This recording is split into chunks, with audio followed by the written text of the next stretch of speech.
Welcome to my lair. I wanted to talk today about automation layers in patterning 3. So my brain just got eaten. Automation is where you can control some parameter of a sound. So for example, I could change the pitch of a sound on different steps. And that's something that happens in the automation layers. So let me show you where this happens. So just for the sake of making an example here, here's a really basic snare drum pattern.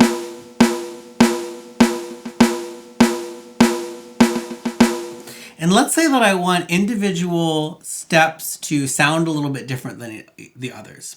We do this using automation layers, and there's sort of a quick way of doing this and then a more detailed way of doing it.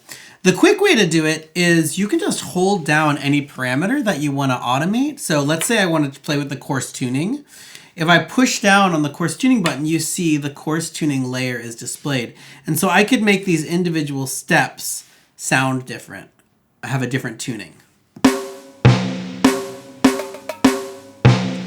Beautiful music.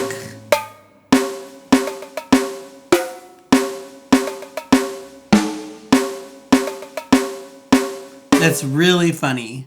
It sounds so dumb. Let's try this closed hi-hat. So one thing we might do is change the envelope so that our hold and decay are really short. Then I can hold down the decay here and make certain steps ring out. Let's do that.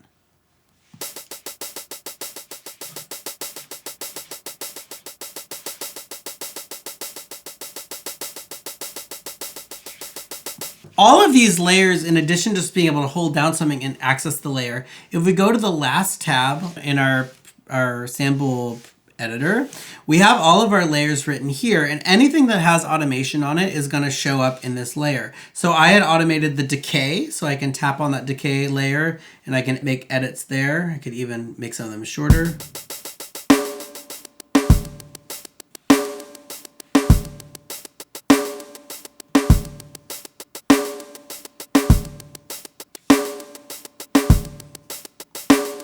So I can go in and edit that layer there. The majority of the sample parameters are available here. If it's not showing up here in our automation, you can hit the plus button and it'll show you all the available layers for automation. So all the playback controls, randomization of those playback controls, LFOs for those playback controls. And if your track has MIDI enabled, it'll also show things like the MIDI gate length, the MIDI note number, and all of the MIDI continuous controller numbers 0 through 127. So you can have crazy major levels of MIDI automation going on here. Now there's a couple of other special layers that exist that aren't dealing with sample playback parameters, but rather with timing, probability, and ratcheting. So let's talk about those. First of all, let's make a new pattern. So first, let's talk about the probability layer. The probability layer here is the probability that a note will happen. By default, that's 100%. Otherwise, I'd get a whole lot of bug reports about notes not hitting. But I can set the probability of a certain note to happen more or less frequently. So let's say that I want these last 3 notes to be sort of sometimes happen. And this is for each individual note. We'll set them all to about 50%. And so each of those last 3 notes have a 50% chance of happening.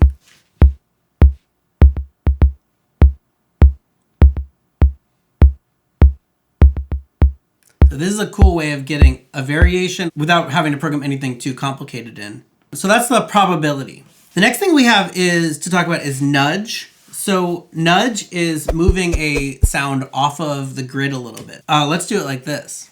Let's make our own like kind of custom swing, okay? Let's set this hi-hat pattern to be 4 steps long.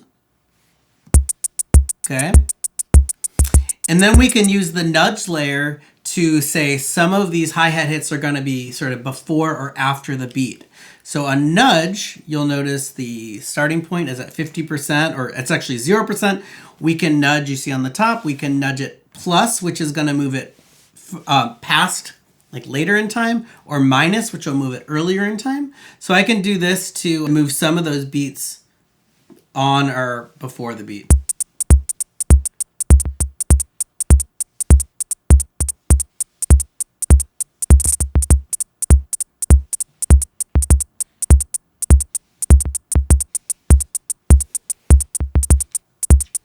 So this is kind of an interesting way of making some kind of scattered asymmetrical patterns. If you are unhappy with any of these layers, you can always hit the eraser tool and erase stuff. I should also say that the nudge layer is something that is actually also written to when you record something. So if I make a new beat, turn on our metronome.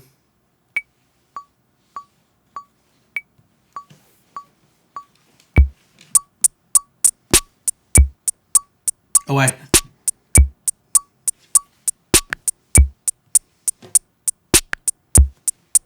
so if I record a beat in and I look at the nudge layer for my different instruments, my kick, you can see that my kick was slightly late.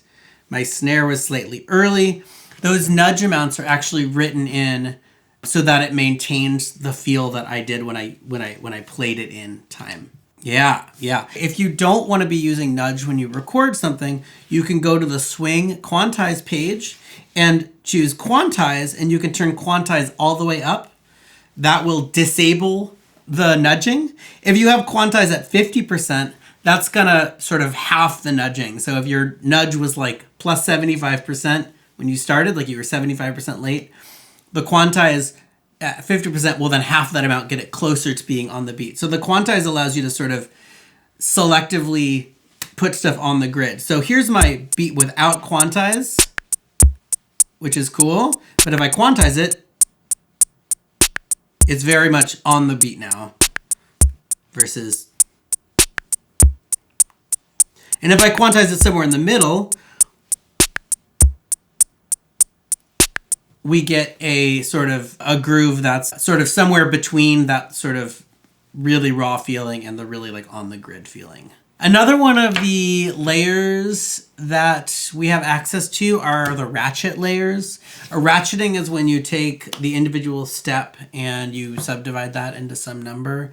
So if I go to ratchet count layer, that's gonna allow us to divide our step into up to 8 sub-steps. So, and that's a really fun sound that you hear a lot in, I mean, you hear it a lot in like hip hop with like hi-hats, you know, or like a trap beat. Now, the cool thing about this ratcheting is that we not only have our subdivisions, so let me do some funny stuff here. Oh, that wasn't that funny.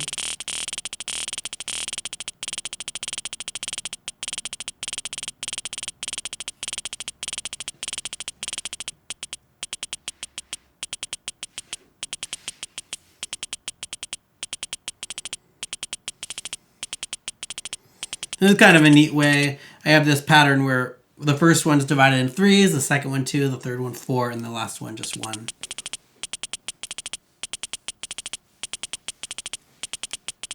So in addition to the ratchet count, which is the number of ratchets, we have this thing called ratchet decay, where you can make the individual ratchets grow or shrink in velocity over the course of the steps. So on this step right here, our ratchet decay is negative. So we have if I pull the step outwards, the other steps all get smaller. And on this one, the ratchet decay is positive, so it grows that way. So you can make these cool, like, these neat, like, gestures where the sounds get louder or quieter.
So one of my favorite uses for the layers, the automation layers, is for effect sends. So I have this sort of clave sound.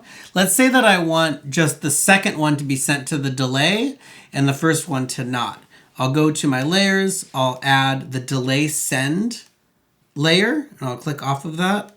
And here's our delay send. I could just pull up on the delay send for that second hit there. So I could take the second note of this pattern and just go to my delay send layer and turn up the delay send. And now just that second note gets sent to the delay send. I should also point out that all of the layers on the instruments are what people often call a parameter lock, meaning that the value at the point that it's triggered is like held for the duration of the note. So if I change the coarse tuning on the first step, but not the second step, a note triggered on the first step will maintain that lower pitch after it's triggered, even if the coarse tune changes on the next step. It's basically that all of the notes get their values at the time they're triggered. So all of these things you type in on the layers are parameter locks. They're held for the duration of the playing note. They don't modulate freely after the fact, if that makes sense. If it didn't make sense, just yell at me in the comments. So that's how the layers, the automation layers in Patterning 3 work. Let me know if you have any questions or comments. Leave them down below. Like the video, subscribe, and so on and so forth. I hope you have a wonderful day. Happy patterning.